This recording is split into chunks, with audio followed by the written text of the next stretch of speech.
Just go with it.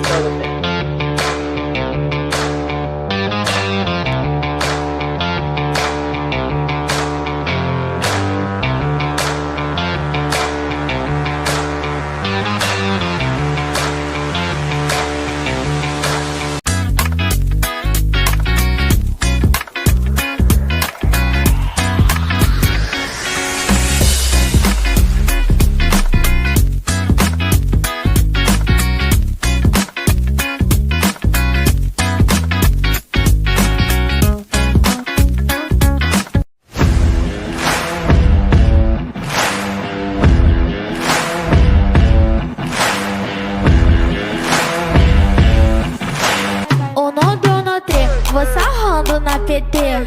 4, 5, me tacar no carro, bicho.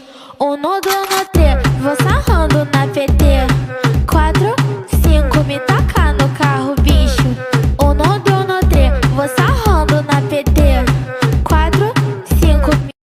Bim, bim, bim, bim, bim. Woo! This is Indignant Decibirds, and this is our special Indignant Decibirds because we are gonna talk about. It's Thursday. It's our normal one. Fletcher, yeah, but this Thursday. We're gonna be focusing like a laser beam. It's true. We're more focused. This is a focused Indignant Desert Birds on the wire. Focused birds. Focused birds. We're gonna focus like a laser beam. And try to explain it like we're 5 years old. No, we bring it up a little higher than that. Maybe fifth grade. Fifth grade. Not fifth grade in Illinois, because obviously it's the worst state in the United States for reading and comprehension. It looks like in something that recently dropped, but we're gonna see what is happening. And we welcome all who are joining us on today. And if you're catching us on the replay, please share, like, and subscribe. You know, all the fancy YouTube's things that the YouTube's does. And if you're catching us on Rumble, it'll really help us out. We really, want to continue to interact with our wonderful listeners. Here we are royalty and family. We are the royal family. We're going to claim that. It's not trademarked. We have King Fletcher and Queen Ursula. We have our standard people of our royal court, Lady Jen and Sir Glenn and Sir Curtis Shelby and Viceroy Selby, I believe. Everybody has a title who comes on here, okay? And, we are really happy to interact. So please help us out so we can be heard by more people by please rating us, liking us, subscribing, sharing, and leaving a comment. Yeah. So today, here's the thing, Fletcher. Okay. This is something that I know, this is what I believe a lot of people, well, at least a lot of people who are paying attention feel, which is that these judges are out of control. These federal judges, we have a most historic presidency, a president who ran for election, lost the next one. They came back. Only one of two who've ever done that. President Grover Cleveland, I believe, was the other one. If I'm saying that correctly, please let me know. If I'm not, let me know also. And of course, many believe actually won 3 elections because they believe that one in the middle was not legit. And I don't know how we feel on the channel about that. I think they're not necessarily wrong.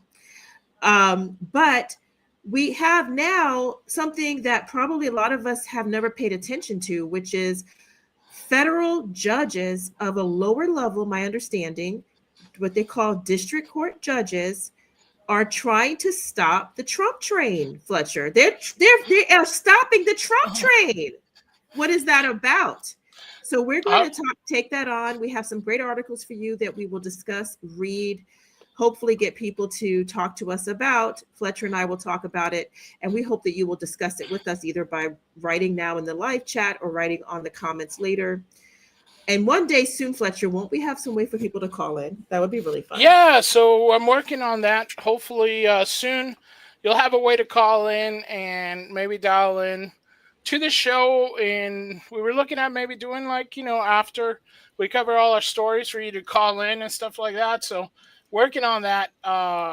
so we can We can do you that. know, yeah, further So, help. I mean, You I know, have to say, I mean, I was never, I don't know about you, Fletcher, I was never that interested until really all of the things happening in the world about, you know, civics, right? I mean, it's something that you should learn. A lot of people in the United States seem to be very ignorant of it. But, you know, you take these classes in school, you learn about the Constitution, the separation of powers. You know, there's a judicial branch, an executive branch. You learn there's a legislative branch. We learned this honestly starting in 5th grade, but we continue to go on in high school. You take more courses. But I guess it started to make more sense when you start actually paying attention, when you have a family, you start looking and seeing how these things should operate. I think probably, honestly, it might have happened around Bill Clinton, maybe. Around then, I was very young still.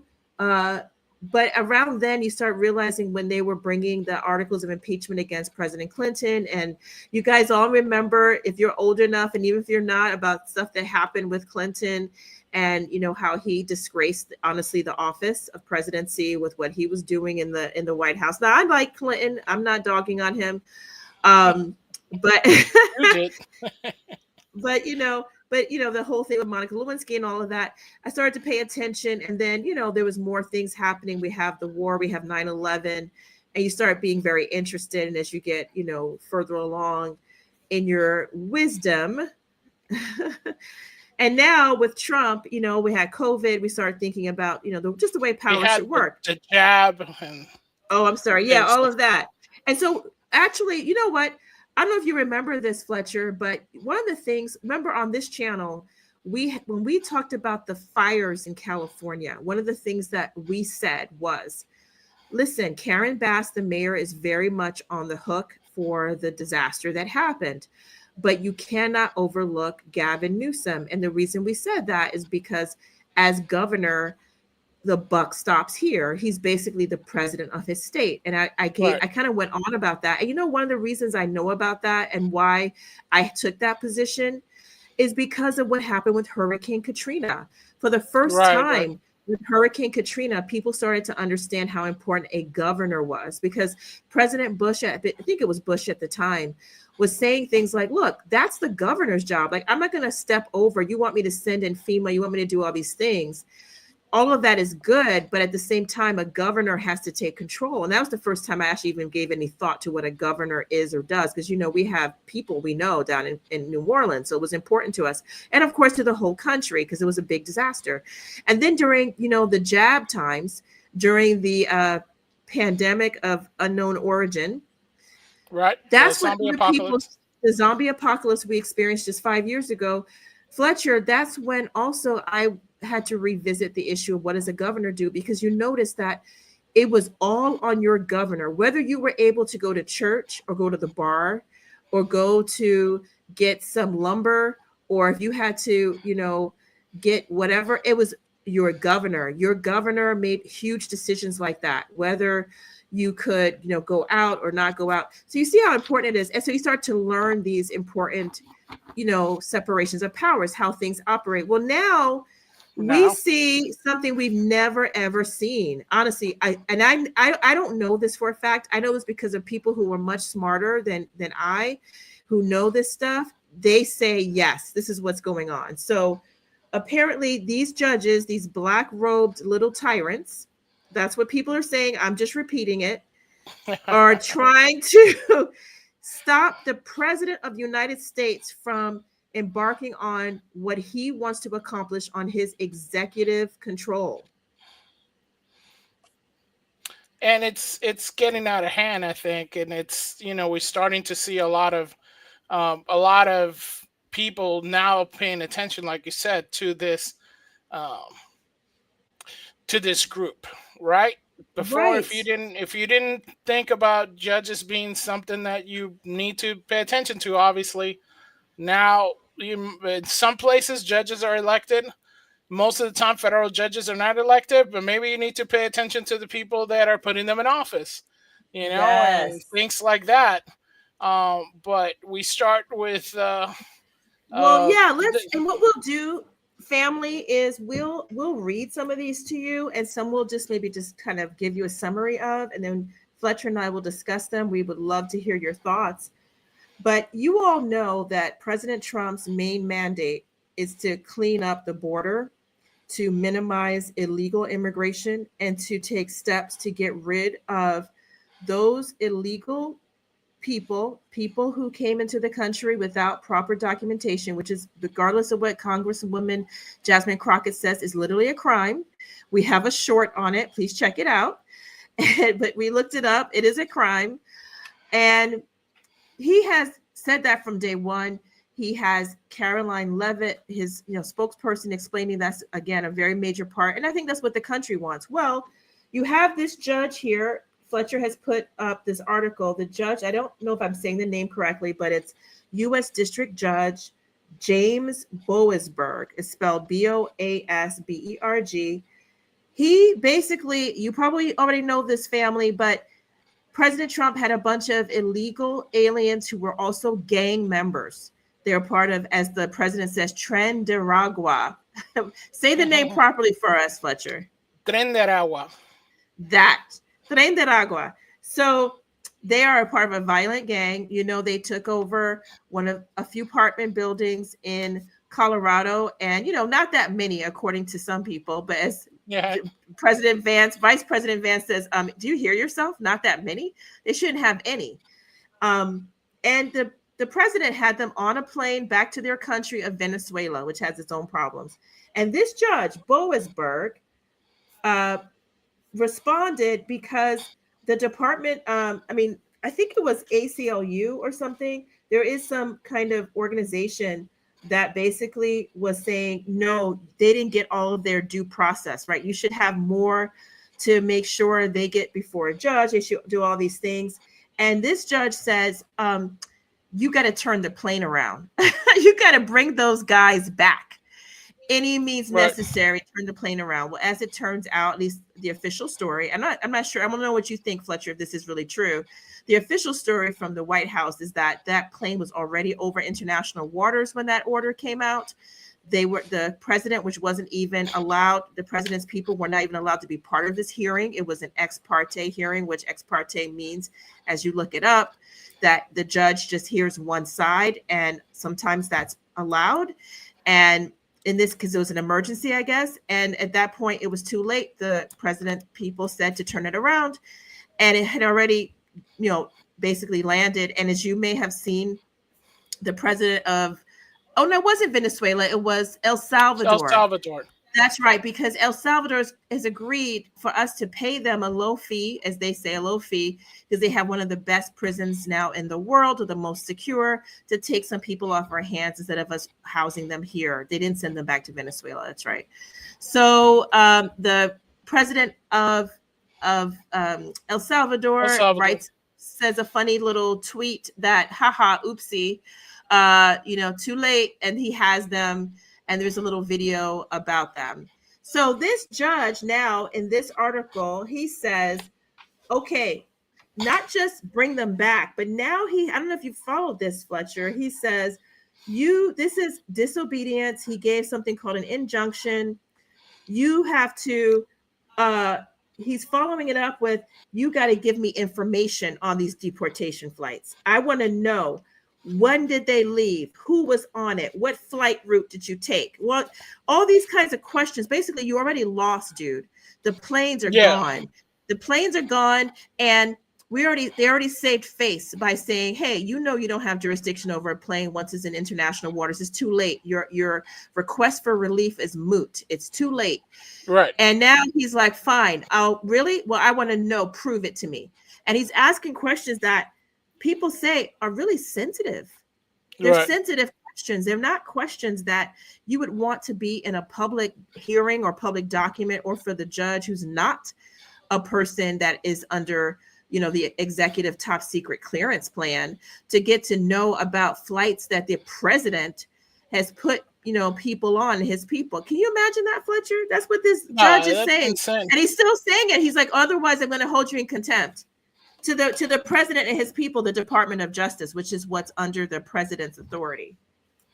That's the insane part. I mean, you have people, and I guess this is the whole issue that we're having, is that we have these judges now thinking that they can not only, basically legislate from the bench, but also derail from the bench. Or if they don't like what the president's doing, it's not up to Congress, it's not up to the Senate. They figured they can do it, right? They can at Right. least, keep them in check somehow, right? And as we found out, uh, I guess you were talking about this. They're not exactly clean, right? No, they're not clean. And you know what? That's what people have found out, Fletcher. They said that actually this judge Boasberg, first of all, has given Totenberg or so something, right? much. Yes, he's given so much money to Democrat, and not just Democrat, left wing, crazy left wing causes, that he's given an exorbitant amount of money in campaign donations that people have found out. But also his daughter Right. apparently is involved with an organization in which it depends upon USAID. And as you all know, Trump has gutted USAID.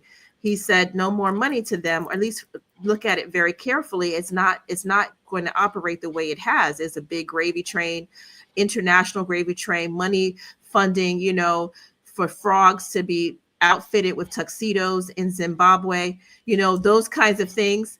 And they're done. And this woman is apparently working with various organizations, or at least one that this one says she assists in some kind of capacity with public defenders to do some kind of defense for indigent defense. Yeah, I think guess. it has some connection. I heard, we're not going to say the name on here, but a certain Hungarian, I believe, with a lot of money, whose first name begins with George, whose last name ends with an S.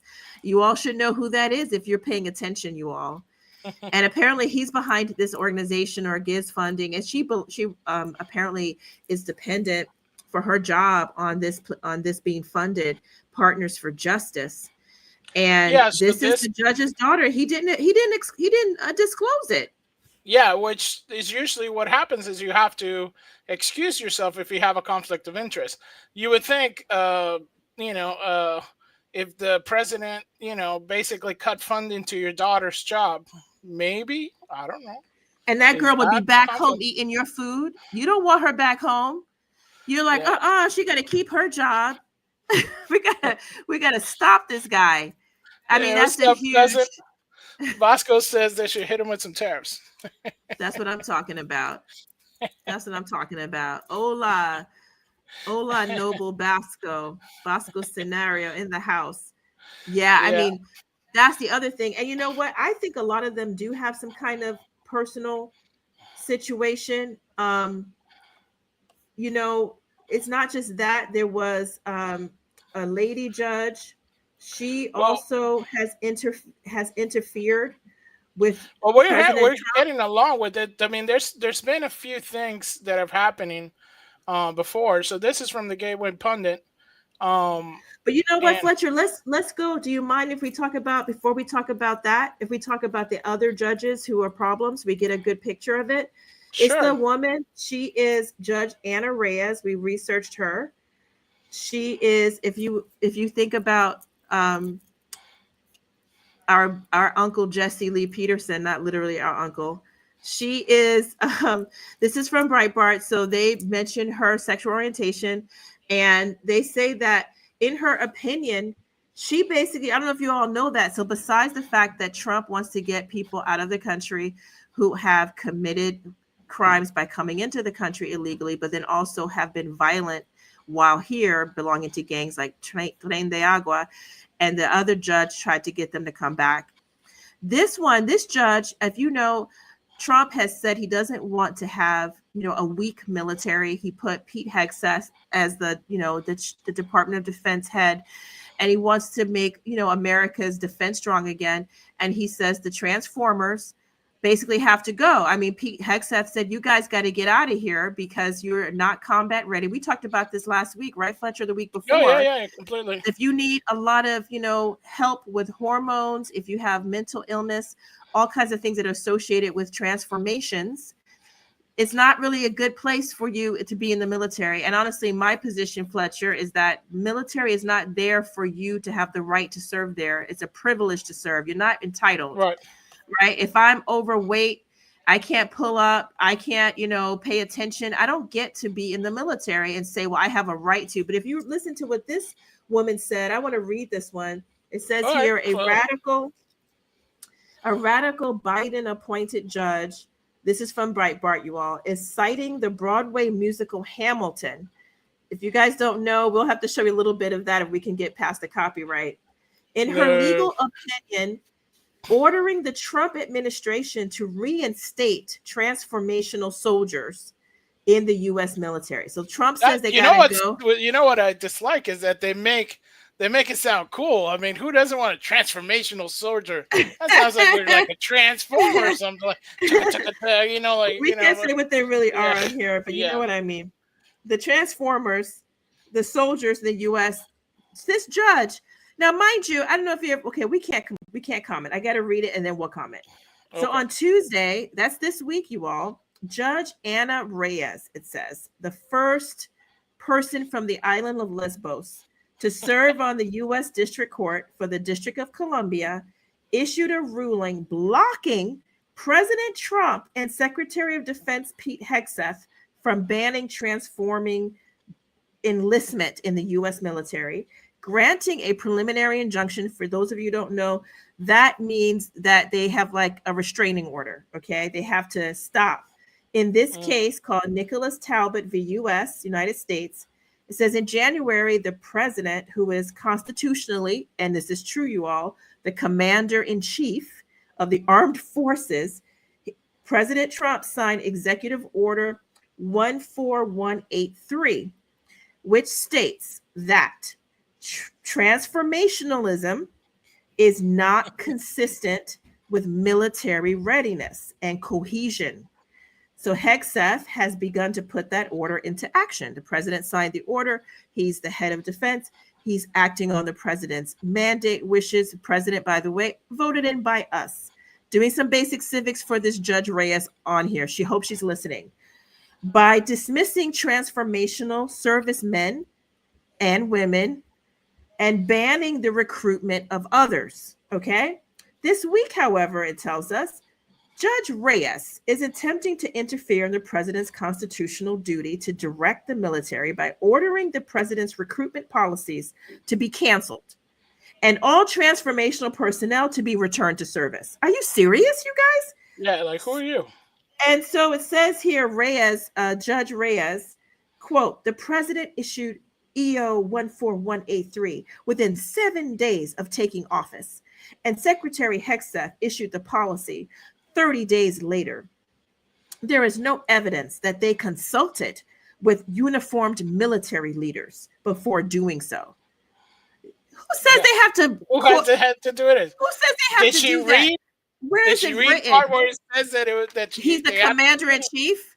Yeah. I mean, is there a law that says I have to consult with other people before I make a decision about the company that I'm CEO of?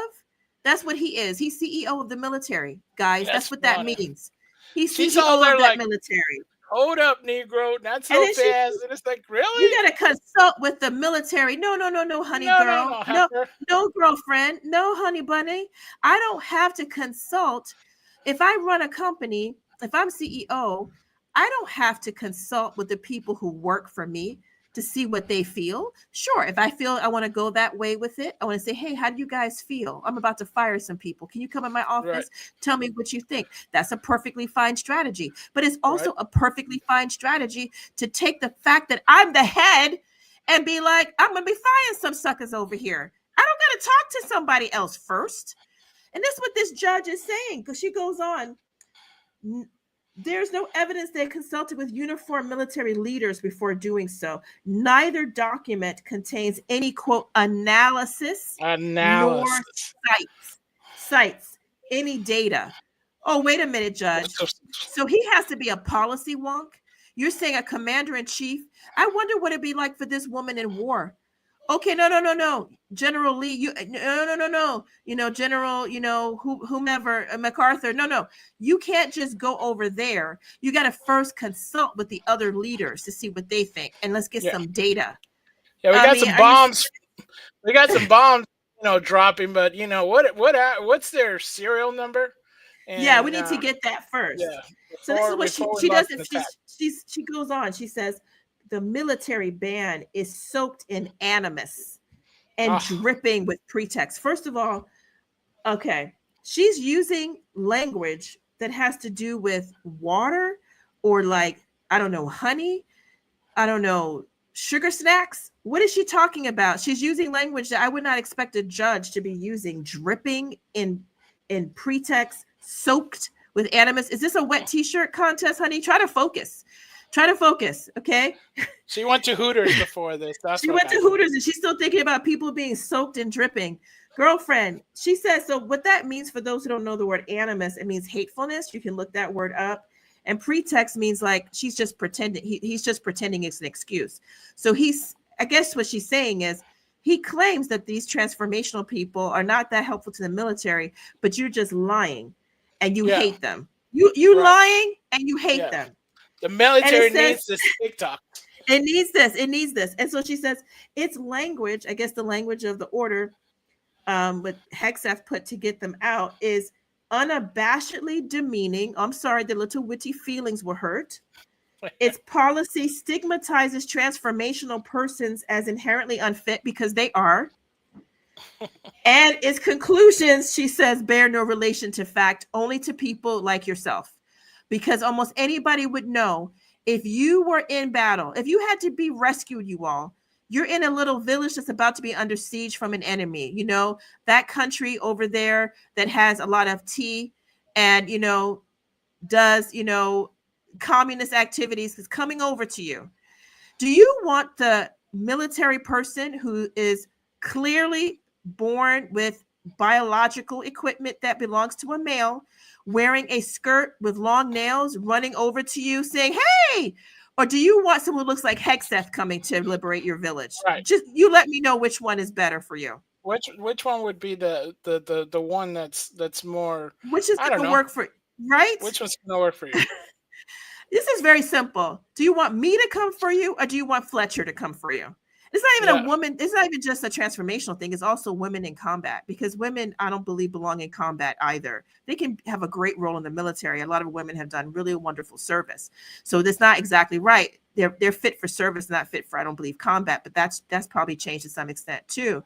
But definitely people who are confused about or decidedly pushing away from the way they were born, they got to stop and take their estrogen. That's not going to work.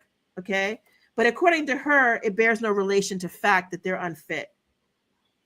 So she added a footnote. It says here, as is the practice, Reyes added footnotes to her decision to stop Trump, saying, Trump and Hexeth, you can't get rid of the transformational people from the military, even though you're commander in chief and you're the head of the military.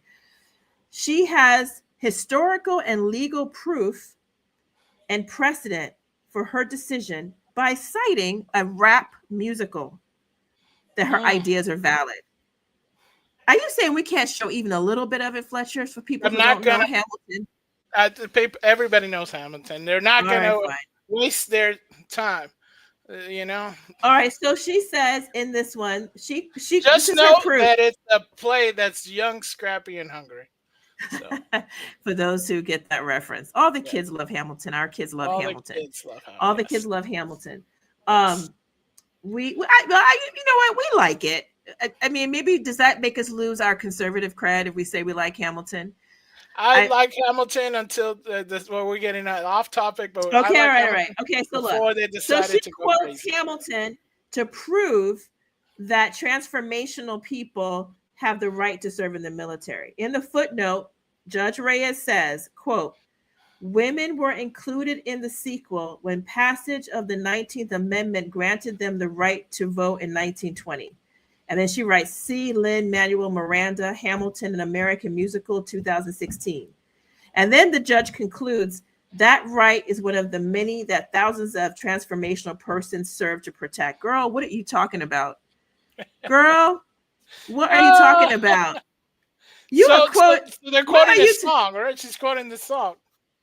She sounds it. I mean, I don't know it well enough. I've seen it, of course. I will admit to have seen Yeah. it more than once. I actually kind of like it, but I don't recall this phrase. But she's quoting it, so it's probably from there, included in the sequel.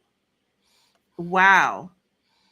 I Right. mean, that's, you know what, Judge, drop the mic. You just made the most incisive legal commentary I think ever. That That that that's that got to that was be. that's That's gotta got to be. be. That's so. Listen, you guys. So now we're being told, no, you want to get rid of violent gang banging criminals who are illegally in the country. Judge says no. You want to say, I need the military to be strong. I need us to be cohesive. We can't have people who are just, really not belonging here because they're not physically fit, because they need, anyone who's had the surgery needs drugs. Anyone who hasn't has the surgery is, going to be very discordant because they're not living their life in a, in combination with the way that their bodies say they should. So where you're going to put them, in the women's bunk, in the not women's bunk? I mean, where are you going to put them? So So here is that's, Hamilton. Fletcher obliged me. To include women in the sequel. Work. Okay, I that was must quick. compel him to include women in the sequel. What? Work. yeah. So that's what she quoted.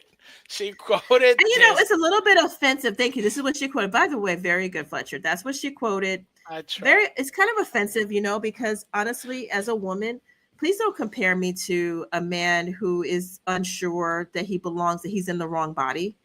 I think is very disrespectful to God to say I was born in the wrong body. The Bible says that I knit you together in your mother's womb. The one thing you can be certain of in this life is that you are not in the wrong body.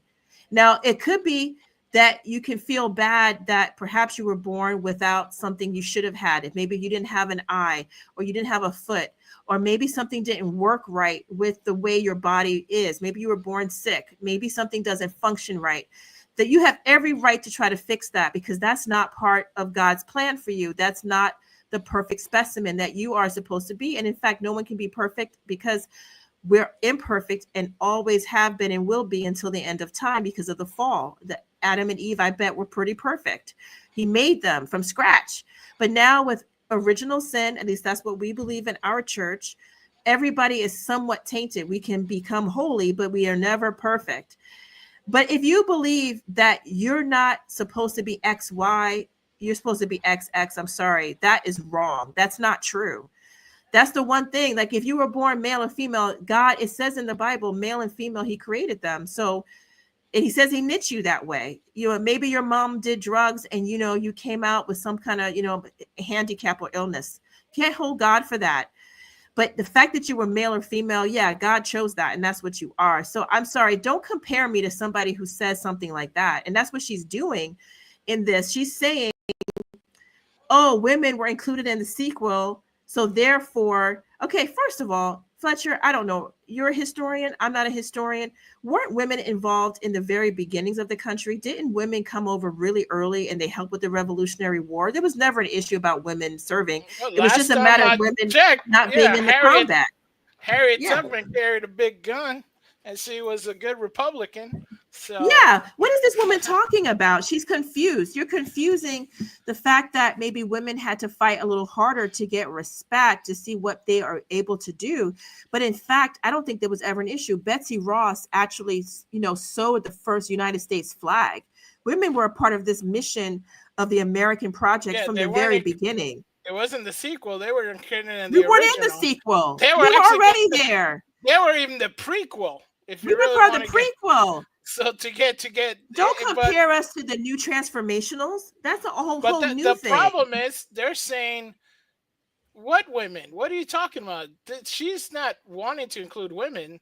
She wants to include men that are dressed up as women. And women face and lady face, which is offensive.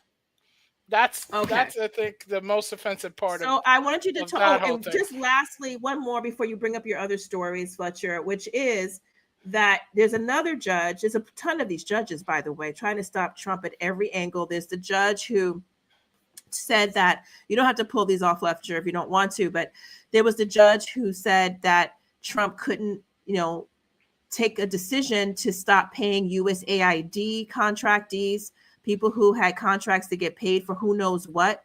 They had to pay billions of dollars. This one? Yeah, the president. Yeah, no, well, we'll come to that next. But the president has said he didn't want to pay it. This judge is not, it's not one that I think I sent you, but the judge said they had to pay it, and by midnight that time, the Supreme Court of the United States did say, no, you can't give them that kind of time frame, but they still said you got to listen to the judge saying they have to pay. We got to pay with our tax dollars, $1 billion for USAID contracts when the president already said that he wants to gut that program. And then did you follow this one, Fletcher? Another judge rejected Trump's decision about that one, Mahmoud Khalil. He's the one. Yeah, I thought I saw them. Yeah, I think he's the one that was at Columbia, I believe. Columbia University. I could be wrong about that. And the president's like, he needs to get out of here. He's not here on anything other than a visa. He's inciting, discord. You might disagree with, is he right with what he's saying? That's not the point. The point is you're here at the pleasure of the country that lets you be here, and the president doesn't want you here. You're not a citizen. And that judge is basically saying, he can't, I guess the Trump administration said dismiss, the case and let him move to Louisiana because the judge shouldn't be handling it, because I think that's where he's supposed to be. And the judge is trying to block that too. In other words, you guys should follow some of this. My understanding, there's 120 or so cases, 120 and counting, of cases against the Trump administration, but some of them for things that literally go against him just doing his job as the executive commander in chief and executive of the country. No, and it's crazy. I mean, what do you really have, So you do have this these challenges, that really, what exactly are you planning to incite with this? Because you're basically saying, hey, whatever we do, that it's not gonna be able to be done because we're gonna stop you in every way that we can.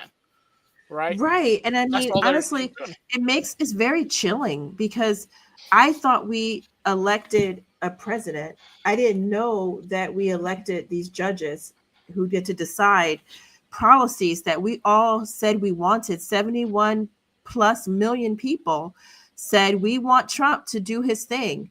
And these judges who are unelected, who are not, susceptible to being voted out because they're federal judges. So you all know that federal judges get to keep their positions for life.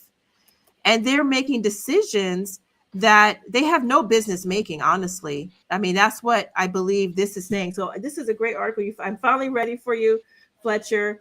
But this is an article that appeared in, I believe, the Gateway Pundit.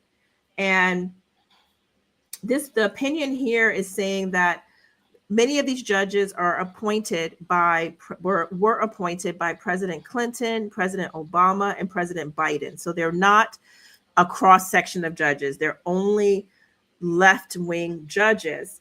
And it says that they have launched a relentless legal coup to undermine the will of the American people and prevent Trump from carrying out his constitutional duties. So appearing on the War Room, Steve Bannon, Josh Hammer, senior counsel of the Article 3 Project, warned that what America is witnessing is no ordinary judicial activism. It's a full-blown judicial insurrection. And it looks like it's even more than what I said just now. I said 120 challenges. This one says Trump has faced 125 legal challenges in 2 months. That's crazy. Now, the liberals will say, oh, that's because he's doing everything wrong. No, it's because they are using LawFare. They're using LawFare to try to stop the president, a duly elected president, from accomplishing. They couldn't win at the ballot box. They couldn't win with the people. So they do their favorite tactic, which is get judges that go your way to do irresponsible things. Does anyone remember not too long ago that there were an entire group of judges in Colorado that said that President Trump couldn't be on the ballot there? Just on their own. There was no hearing, no nothing. They basically just, sat there, and I think they were appellate judges, Fletcher. And someone brought a case and said, President Trump is a criminal. He violated this particular provision in the Constitution that says you can't incite an insurrection. If you do, then you can't be president. And by January 6th, he must have done that. Oh, I should say that first week in January, a couple years ago, that he couldn't be president. And these dumb judges in Colorado literally went and filed. I mean, they said they did an order. President, then candidate Trump cannot be elected in Colorado. That's be very devastating, by the way, because that's a major state. And guess what? It went to the Supreme Court, and all 9 justices, all 9, both the crazy left wingers and the crazy right wingers on the Supreme Court, all unitedly said, no, you can't do this. You're crazy. But that's what they did, is judicial activism. But here, this one's saying, this is unprecedented. This is unprecedented. So it says here, the Constitution and historical precedent are clear. Activist judges have no authority to interfere with the president's executive powers. The Supreme Court settled this issue in Mississippi v. Johnson in 1867, ruling that courts cannot restrain the president from carrying out his executive duties. In 1867, when President Andrew Johnson was tasked with enforcing the Reconstruction Acts, despite personally opposing them, Mississippi sued, asking the Supreme Court to stop him. The court unanimously ruled against Mississippi, stating that a president's executive duties are beyond the reach of the judiciary. Somebody needs to let these judges know, Fletcher. No, completely. I mean, you're literally taking something that is not your job. It's like your job is to interpret the law, not basically go and try to make new law by stopping the commander-in-chief of the country from doing what we elected him to do, which is keep us safe. I mean, I can understand maybe if they're saying, hey, you know what? What you're doing is going to cause harm or something like that. But, I mean, what are they stopping? They're stopping people that have a mental issue from being around heavy weapons. They're stopping, people that committed horrendous crimes and are part of an international crime syndicate to be taken out of the country where they legally belong to, or to a place where at least they can be held until they can't stop hurting Americans. What exactly is your aren't you supposed to enforce the law, and one of the laws is to keep the people safe? I mean, this is cutting off your snows to spite your face on it a little bit, isn't it? Yeah, it is, actually. It is. And we see that with so that basically that case, that article was saying, you know what, the judge should ignore these rulings because they're unlawful. The judges are exceeding their authority. And I know there's a famous quotation by President Andrew Jackson, which is in a different context, I believe, where the judge made some decision that was trying to constrain President Jackson. And he said, you know what, the judge made their decision, now let them enforce it. Meaning, what are you going to do about it? Good luck. The most they can do about it is try to impeach him again. Well, they did that before. They tried that before. So far, the effort, I believe God is on the side of President Trump in some ways. It has to be because, the assassination attempts, all the lawfare, even before he got into office, attempts to keep him off the ballot, not just in Colorado, but other states, they all failed. But what they're doing, these judges, is really offensive to the citizenry. I don't know if she thinks that writing stuff about Hamilton and saying that what is extremely unpopular with most Americans do not want to have men and women's sports. They do not want men in women's locker rooms or in women's bathrooms, public bathrooms. And they don't want men who are unsure about, they're in the right body or not in the military serving. They don't want that. I think that's true. The studies have continually shown that. And yes, sometimes there's unpopular positions that courts will have to hold the line on because it's the right thing to do, perhaps. But this is not anything in the natural law that says, or in history or tradition or anything that says, okay, yeah, you've got to let the transformational person, the person who dresses, like who's cross-dressing come on, this is all new stuff. What's the mandate from the judges? I could see if it's like, oh, well, this is just so unfair. For example, let's say, we're keeping our elder brothers in the faith out of the military. Okay, maybe that's a hill to die on. Although, to be honest, I think executive commander in chief means just that. I mean, there were times they kept blacks out of the military. Yep. And then it got changed. I don't know if it was a court that changed it, to be honest with you, Fletcher. I mean, if anyone knows, please let us know in the comments. Blacks and Hispanics do serve and at great, with great honor in the military. But there was a time they weren't allowed to. I don't believe that anyone brought a lawsuit. Maybe there was, but I don't think that it changed because of a lawsuit. I think it changed because of the times. I think it was Abraham Lincoln. And the work Lincoln, that was being done also. The work that was needed. Yeah, I think Abraham Lincoln started to, I think there in the, somebody tell us, some of you historian people might know this.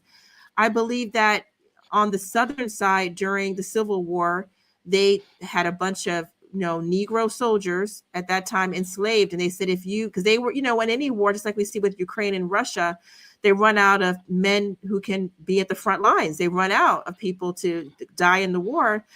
And some enslaved people, Black people, were given a deal. If you fight and make it out alive, you'll get your freedom. And some of them took them up on that offer. Some took it up because they just believed in the cause, believe it or not. And on both sides, by the way, there were Black soldiers on the Confederate side. There were Black soldiers on the Union Army side in the North. Oh, yeah. There were Black soldiers. And at that point, it was like, you know what? And I think President Lincoln had said, look, a lot of them served with great distinction, with great honor and bravery and courage. We can see a lot from the fact that they're so good. I think it's in the Emancipation Proclamation. One of them, he says this. So it wasn't that we need a judge to do this. Judges, stay in your lane. We don't need you doing social activism, okay? Because we can do it. We can do it ourselves. And guess what? I tell you what, Fletcher, you tell me this. If there was a transformational soldier who served with great distinction, I bet you anything it would change. Oh, yeah. It would change. That's what it takes. All you need is that one. You have someone who's like, oh my gosh, he threw his body over the grenade. He followed every order. I bet you anything, they'd be like, yeah, well, let him wear a dress. That's what he's awesome. I think they are not that awesome. What they were doing was basically virtue signaling. And we don't have time for it. That's what I think. What do you think? No, completely. And I guess that's what people are saying that, I think a lot of the people that were against the Trump order were saying, how can you stop these people from serving? And they don't focus on that. Were they really serving? Because we just saw them doing a whole lot of TikToks, and I saw some TikToks. And just, like in their uniforms when they're supposed to be actually working, not taping themselves. And doing all kinds of crazy things that probably didn't bring honor and made us a laughing stock all over the world. But hey, if you guys got anything like that, send us some pictures or something like that we could post on X or on YouTube. Leave us a comment below. But I think this is making the judicial system look a little bit clownish. And you share with me a great article that basically notes on that they're basically putting egg on their face themselves. So this is coming from the American Spectator. And the title of the article is "This Mess is of Your Own Making, Chief Justice Roberts." And this is basically, saying some of the facts that Chief Justice Roberts, as you might have seen in one of our shorts this week, that was taking umbrage with the language that Trump was using against a judge, thereby disappointing us again, Chief Justice Roberts. So you've been, we had so much hope. You were supposed to be the chosen one, as Obi-Wan said, but it's obviously you were not. It says nobody voted for judicial supremacy, and certainly wasn't the founding fathers' intent. Do you want to take it away, Ursula? Or? Yeah, sure. So what this article said is basically that, first of all, Justice Roberts, who really cares about how things look, we've heard that before, that he wants to keep the Supreme Court having a very high prestige, and is very upset that President Trump lashed out, understandably, at one of the judges, or maybe a couple of them, saying what he can and cannot do as an executive, and just like blocking him with these judicial orders for things that he decides to do as president. And this article, like you said, says basically Justice Roberts, who is the chief of the Supreme Court of the United States, is upset about it, but you caused it, because it says here, there's all of these absurdly partisan judicial orders that are trying to thwart the Trump administration's executive actions purporting to do so, whether it's deporting illegal aliens, scrubbing the federal budget, laying off superfluous, unproductive federal employees. We didn't even talk about that. President Trump has tried to fire people. Judges are blocking it. Or other things that are really within the purview, as it says here, Article 2 powers of the Constitution. That's the article that refers to the presidential power. And it's only grown. And it says here, we've had a federal judge order President Trump to rehire 30,000 federal employees he laid off. So again, I think of President Trump as being a president of the United States, the same way I think of a CEO being the head of a company. He's laid off people. And this one says, no, you can't. We need to save money. We have a terrible deficit. And these judges are like, because they don't have to worry about it. They get their life money, pensions, all kinds of things. They don't care. And they're like, nah, put them back. And over the weekend, it says one of the silliest, this is what they said now, this is not from IDB, we're just reading it. It says, and over the weekend, one of the silliest and most corrupt judges in America, James Boasberg, whom we mentioned earlier, of the Federal District Court in Washington, D.C., actually ordered the Trump administration to turn planes around that were in the process of deporting Trinidad gang members to a prison in El Salvador. And going further down, he says, it was one of the most absurd moments in American judicial history. So I think he's right, because it's so absurd.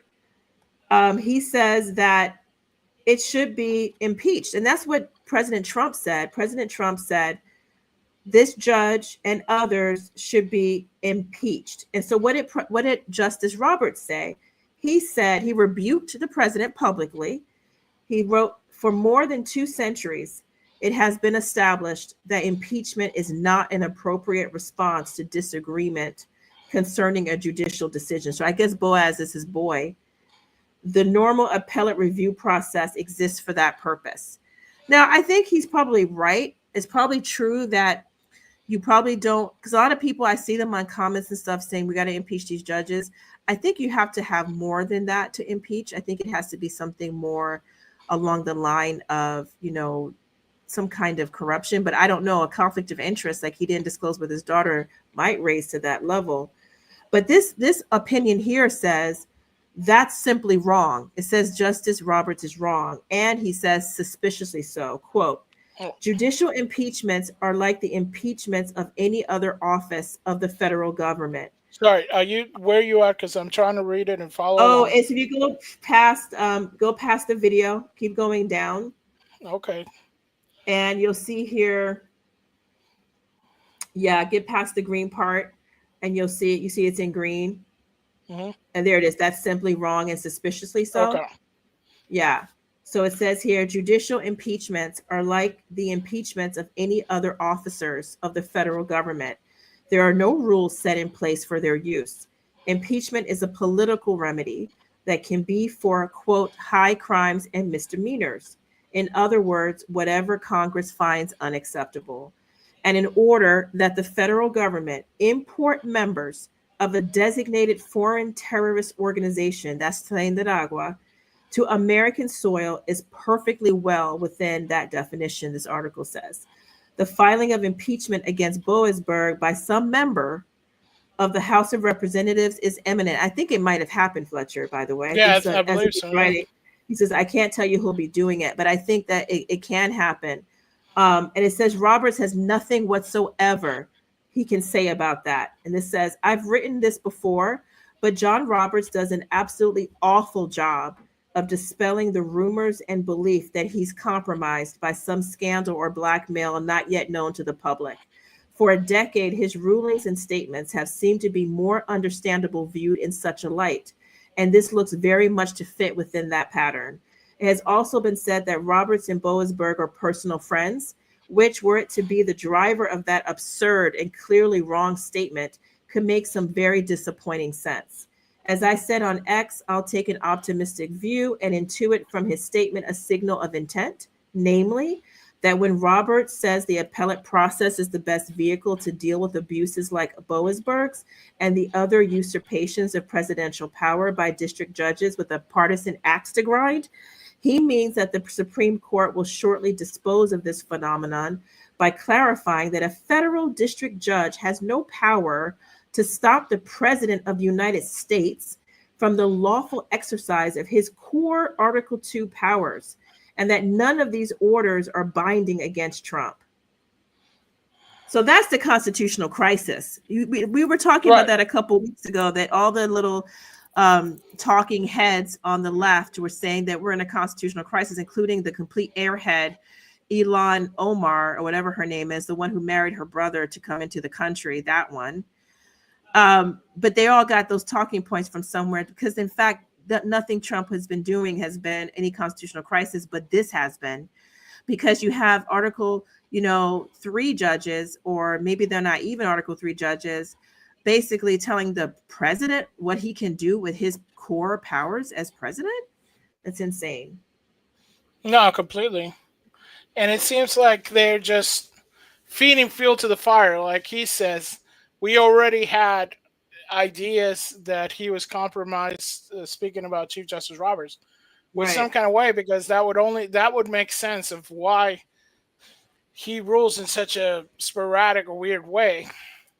But now they're saying like he's friends with this guy who's obviously should have recused himself from the case. Obviously, he's just doing it to boast. But I think somebody back in the day I heard say that you always know which way the Supreme Court justices are gonna vote if it affects them, right? If it's a case that they think it could happen to them. So maybe he's saying, hey, could I get criticized? So if that's the case, probably, maybe, it's maybe I got to do something about it. But this goes along the lines of what some people are saying, that if the judges are going to ignore the Constitution, right, then what exactly are they there for, right? Right. I mean, what are they there for? I mean, I thought they were there to uphold the law and to clarify what the law is, to, tell us, okay, this is, you're wrong, you're right, to make decisions upon cases. Normally it seems to me their cases are between regular citizens, maybe companies, individuals, maybe even between states, but not to tell the president what he can and cannot do with his lawful power. You got to be kidding me. These people, the way they're acting, these judges, you can just literally say, no, you got to call my office before you shoot a gun in the war. Like, oh, you're going to declare war? That's your powers. I have an injunction. No. I have an injunction. Wait a minute. That's literally his job. Yeah. I mean, why don't y'all just move into the White House then? Bring your robes, bring your gavels, move into the White House, and tell the president how he should do his daily job, because that's what you say you have the ability to do. That's basically it's it, right? absurdly hubristic. I've never heard of anything like this. No, and they're taking it too far. And this is from the Federalist. And it's titled, "If the Supreme Court is going to ignore the Constitution, Trump should ignore the Supreme Court." That's a bold statement. That's a bold statement. It's a bold statement. Would you like me to read it, Fletcher? Or do you want to read it? No, go ahead. Let's see if they can back it up. Okay, so this is an article by someone named John Daniel Davidson. We don't know him, but we do want to give you all, as you see, we have newspapers of various stripes. We don't give you the left-wing news because guess what? It's everywhere. The stuff that you don't get to see that much will be more independent or conservative media.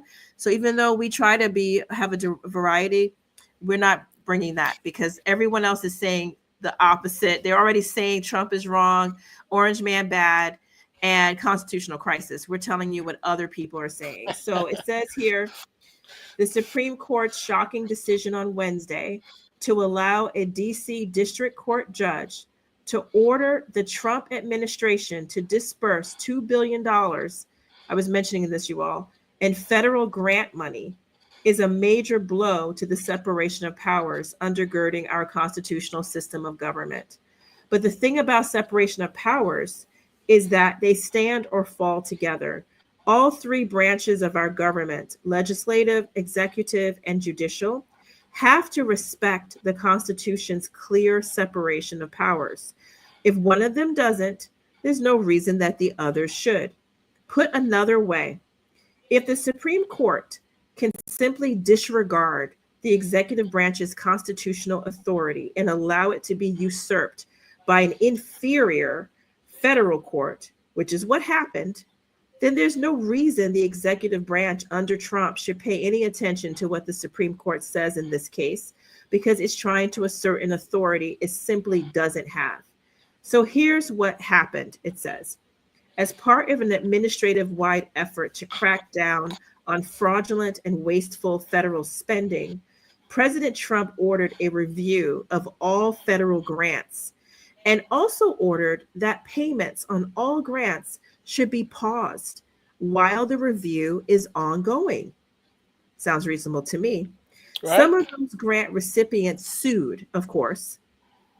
And in a 5-4 decision handed down Wednesday, the Supreme Court denied a request by the Trump administration to vacate a recent ruling by DC District Court Judge Amir Ali, a Biden appointee, that ordered the State Department and United States Agency for International Development, USAID, to disperse about $2 billion in federal grants to non-governmental groups for, quote, work already completed, end quote.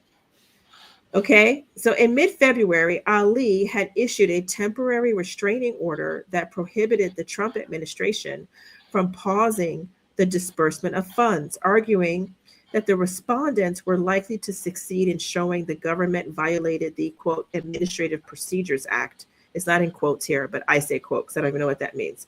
After issuing this restraining order, Ali apparently grew frustrated by the slow pace of the disbursement of funds, and on February 25th, not quite a month ago, issued a second order requiring the government to pay out about $2 billion in grant funds within 36 hours. Are you serious? That makes sense. Because the government does everything quickly. Yeah, exactly. We all know that. We all know that. On that big level. Yeah. Do not pass go. Do not collect $200. Just pay these people $2 billion of taxpayer money. $2 billion. It's not without like even it's looking at it. Because you have no time to look at it. You have only 36 hours. Don't go to the ATM. Where do you? Yeah, just the Treasury. The Treasury doesn't know. Don't have your people look it over. Don't worry about getting the money. Just send it. You have it, right? The Trump administration responded by filing an application to the Supreme Court of the United States, SCOTUS, asking it to vacate Ali's order and issue a stay on his ruling. Chief Justice John Roberts granted an administrative stay and referred the administration's petition to the full court for review. Then the decision came down on Wednesday with Roberts, which you say was a disappointment. I think a bigger one is Associate Justice Amy Coney Barrett. And never trust a woman with two last names. Can you just keep that in mind? Never trust a woman with two last. Don't trust a man with two first names, and don't trust a woman with two last names. Can you guys just keep that straight? Okay. Anyway, they both joined the Democrat appointees, to deny the Trump administration's request. They didn't give a reason for the denial. It says it's too bad because the ruling should trigger a constitutional crisis. Now there it is. In a blistering dissent. I just love that. That's a nice phrase right there. In a blistering dissent, Associate Justice Samuel Alito, by the way, a Catholic like us, slammed the majority for giving a green light to the lower court's judicial overreach. And it says, quote, from Justice Alito, does a single district court judge who likely lacks jurisdiction have the unchecked power to compel the government of the United States to pay out and probably lose forever $2 billion taxpayer dollars? Question mark.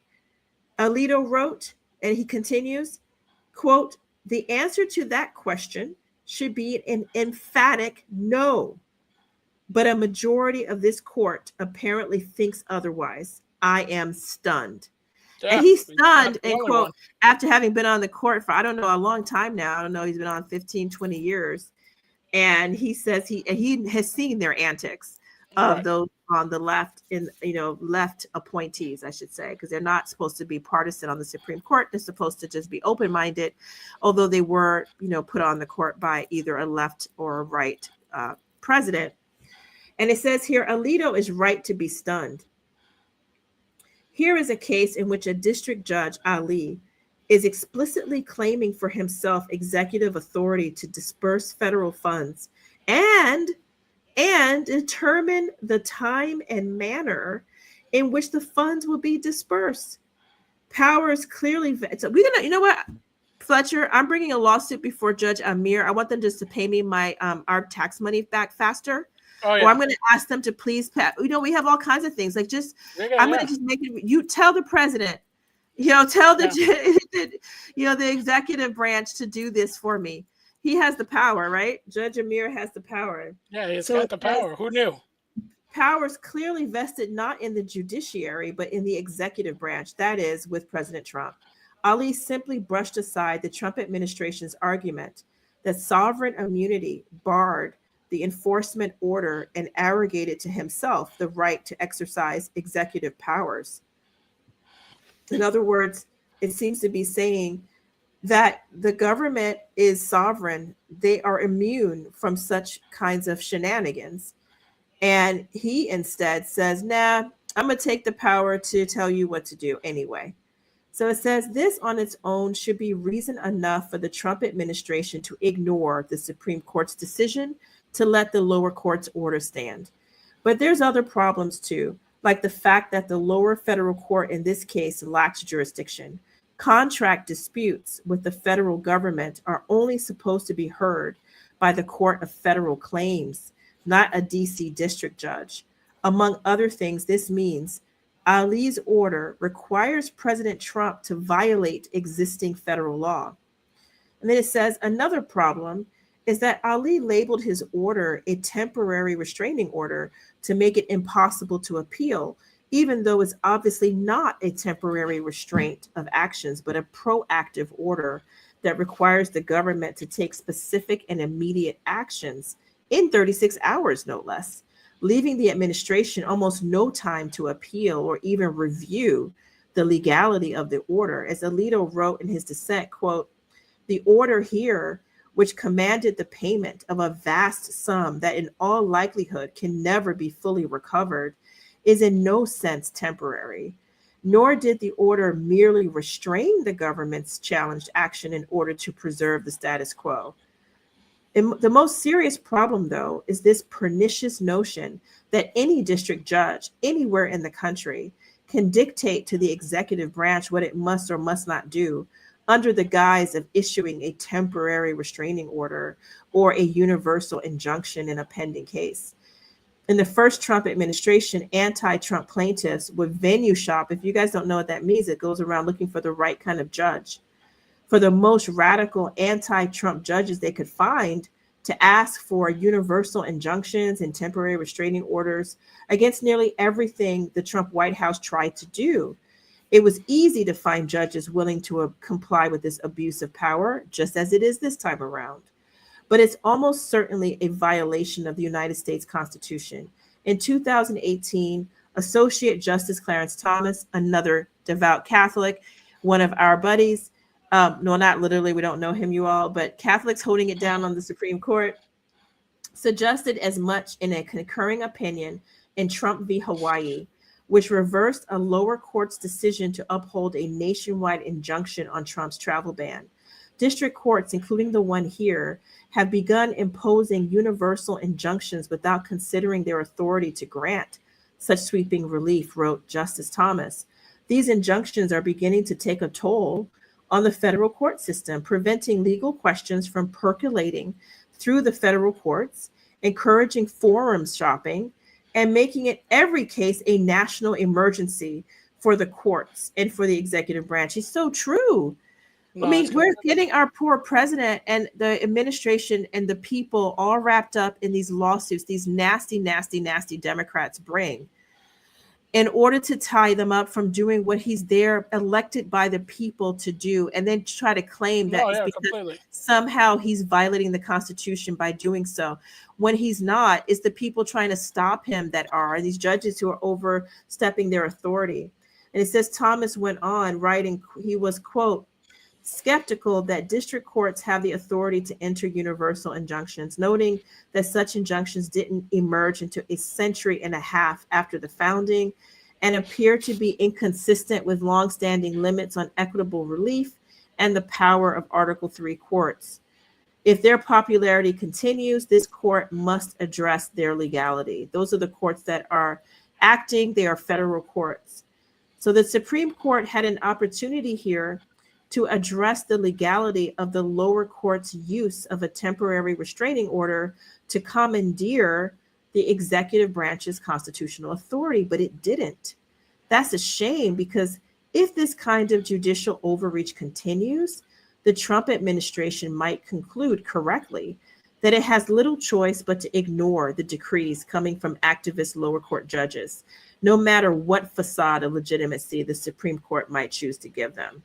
So it says he is a writer, or he has written for the Wall Street Journal, and he's an editor here at the Federalist. We don't write that often about from the Federalist, but that was a pretty interesting article. No, it is, and it goes to show you that this whole thing with the lawfare has become completely crazy. I mean, even recently, just Karen Leavitt, which is the White House press secretary, has mentioned a lot of these things that are happening are just, targeted at Trump. Against which president? Donald J. Trump. Let me say that again. 60% of the injunctions by partisan activists in the judicial branch have come against President Donald Trump, and 92% of those have been from Democrat-appointed judges. This is a clear, concerted effort by leftists who don't like this president and are trying to impose or slow down his agenda. 67%. I mean, that's clear. They're just basically this It's is the lawfare, right? This is what they're talking about. This is the lawfare that they're complaining about. It's exactly right. That's what they're basically trying to do. That's what they're all about. That's what they're all about. But they're all about this lawfare. And I mean, honestly, we talked about the president's union address, the joint session of Congress, which sometimes we were calling State of the Union address, that he had already, and how the Democrats acted so childishly and abominably, and most people thought so. And now, hopefully, people will wake up to what they're all about. I mean, bringing lawsuits. It's like, I read about somebody who lost their job. I forgot what it was. They were laid off. President Trump, it happened a couple of days ago, Fletcher, in which, the president thanked them for their service and said, we're going to move on. And then they filed a lawsuit to keep their job. How many regular people if you get fired or get laid off, file a lawsuit to keep your job. Oh yeah. I mean, What kind of entitlement is that? Yeah, Like, you how do have you a even, right to have do you have tenure? You have a regular job like everybody else. You just happen to work for the government, but nobody can fire you. Who the heck do you think you are? And right? we Who pay your salary. completely? I mean, are We are pay your you salary. You're telling me we can't fire you. The president, who is your boss, says, and you're like, oh, I'm gonna bring a lawsuit. These are sick people. no, completely? And Wouldn't you just move on, be like, okay, my bad, try to negotiate some good severance pay, and then get the heck out of there and find a new job? No, you're gonna go uh, waste their time. No, but I wonder if someone else is behind this. no, it's completely somebody else behind it. But President Trump's already, you know, talking about this, and this is what he posted. I believe this was Would today. you read it for us, Fletch? Yeah, so this is from President Donald J. Trump. Unlawful nationwide injunctions by radical left judges could very well lead to the destruction of our country. These people are lunatics who do not care even a little bit about the repercussions from their very dangerous and incorrect decisions and ruling. Lawyers endlessly search the United States for these judges and file lawsuits as quickly as they find them. It is then the obligation of the law-abiding agencies of government to have these orders overturned. The danger is unparalleled. These judges want to assume the power of the presidency without having to attain 80 million votes.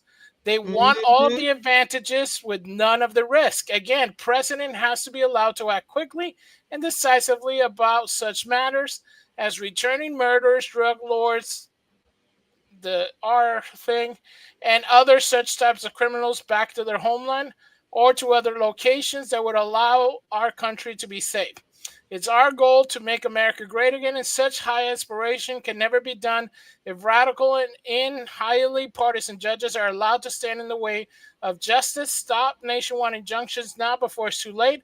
If Justin Roberts and the United States Supreme Court do not fix this toxic and unprecedented situation immediately, our country is in very serious trouble.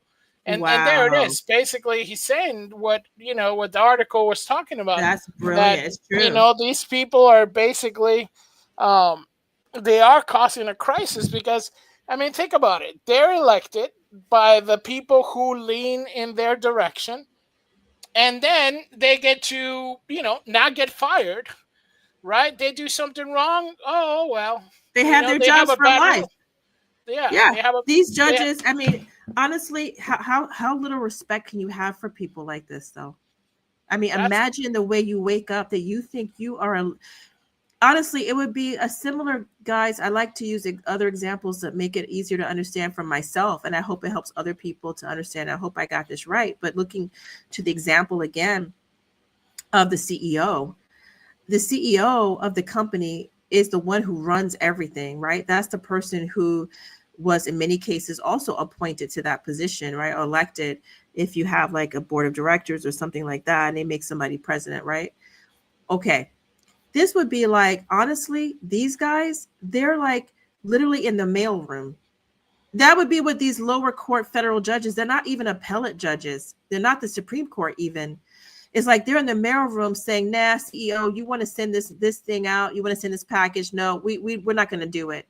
Like, what? Yeah, it's not right. It's like, no, all you do is weigh it, put the stamp on it, put it in the chute, give it to the postal person. Anybody who's worked in a big company, you might know what I'm talking about. Every big company has a mail room, and when the CEO wants to send mail out, okay, you send it. You don't go to the post office. Usually somebody does that for you. Like, you send it to them, and the post office employee will come to the job, or they will take it them at the end of the night or whatever. There's a whole thing. It's for companies that have big mailings. And this is like those guys saying, yeah, well, I'm sorry, the CEO is wrong about this. This is not the right letter to send. Wait, what? That's outside of your purview. You don't tell the CEO what he or she, that's on him. What you do is you can say, okay, wait, hold up. You can't send it this way. It needs more postage. It needs this, it can't be in this kind of a box, right? It has to be right. with this kind of tape, you do have power, and you can, and then obviously they have to listen. You said, nope, it doesn't go this way. Let me do that. I know I worked in companies like that.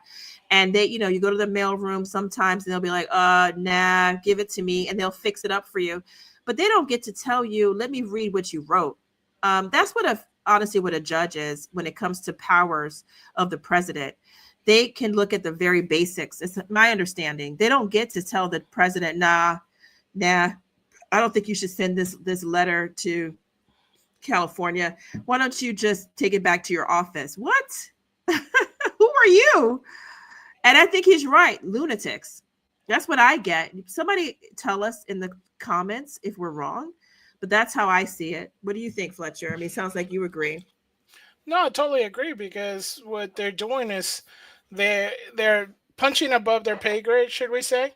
And like I said before, they have no consequences to this. They don't have to answer to the American people. Yes, that's a really good point. It's really like point. anything else. I think Thomas Sowell, the great economist, said that it's almost like professors. You know what I mean? Like college professors. They literally have no consequences to them being wrong.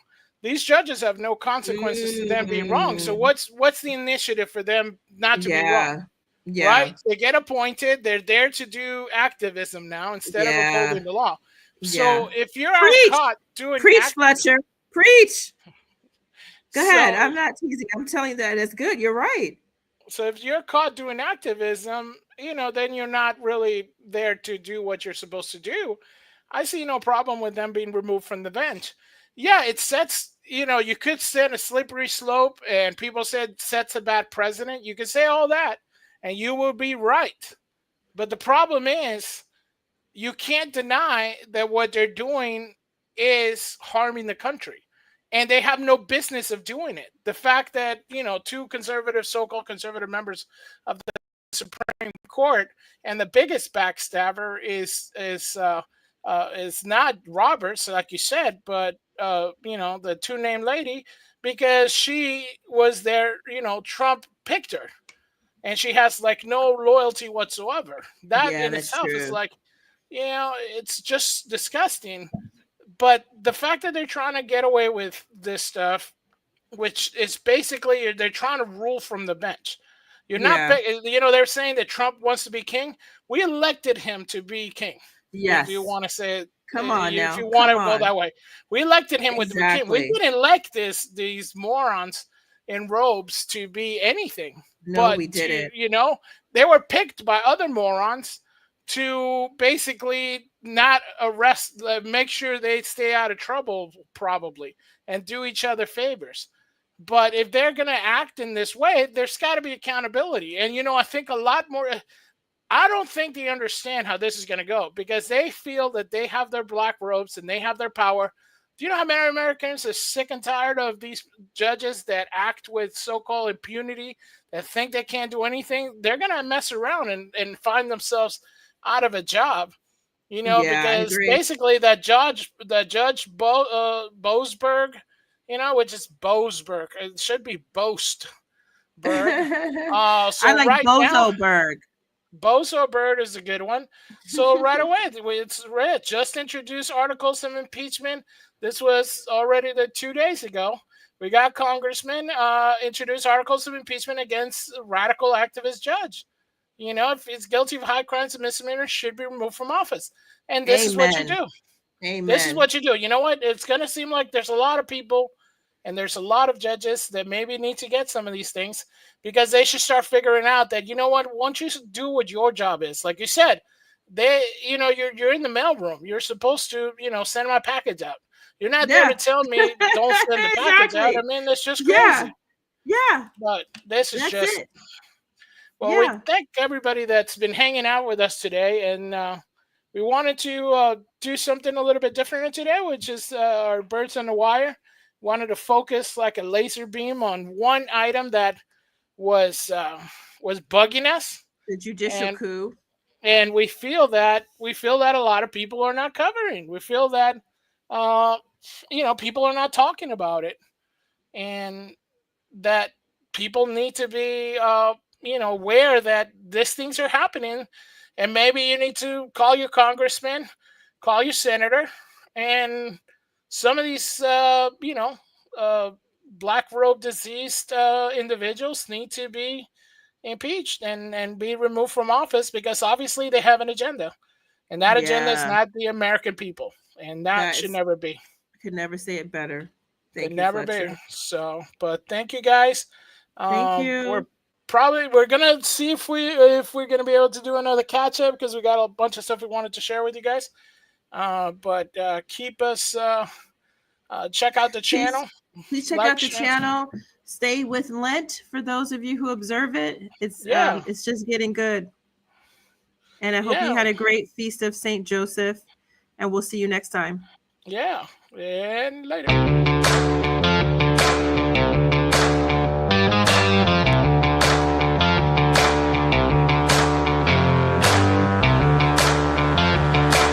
Ave Maria, Maria, rogai por nós, Santa Mãe de Deus.